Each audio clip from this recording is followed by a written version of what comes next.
God's arch nemesis seems to be the foreskin, because he's constantly telling men to cut it off, killing entire races of men who don't, and generally debunking his own claim that everything he designs is perfect each time he issues one of these partial product recalls on an item which, while obviously is very, very important, yet does have a history both with and without its foreskin of occasionally being a little bit hit and miss, like sometimes not being able to perform under pressure or finishing a performance a little too quickly, which is totally fine and nothing to be ashamed of and happens to every creator of the universe at some point. And the way in which the foreskin is removed can be pretty painful and brutal at times, with often just a stone being used in the Bible, which is still better than the Jewish religious tradition of having it sucked off a baby's penis by a rabbi. But hey, I think we are all very familiar by now of how much some religious men can suck when dealing with children. And why does the foreskin even need to be removed? Like, does it have some kind of demonic power over God?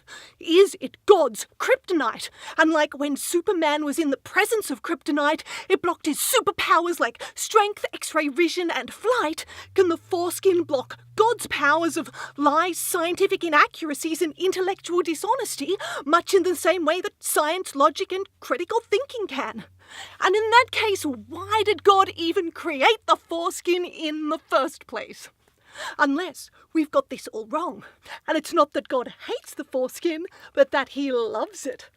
A little bit too much, and regrets the day that he ever let this magical creation leave the realms of heaven. And he's actually collecting the foreskins like some kind of weird tooth fairy.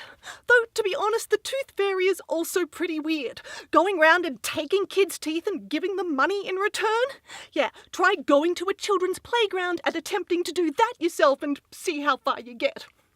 And finally, what does God then do with all of these foreskins? What, make the world's worst Christmas tree decorations? Or use them like those inflatable tube men that you see blowing outside a car yard, except that he puts them outside heaven so that you know where the entrance is. Like, who knows? Though personally, I suspect he uses them to make the world's most terrifying finger puppets. God said go screw, get down and dirty while you're doing the do. God said go bang, go slam in every way you can. Yes, God said go screw, make sure you call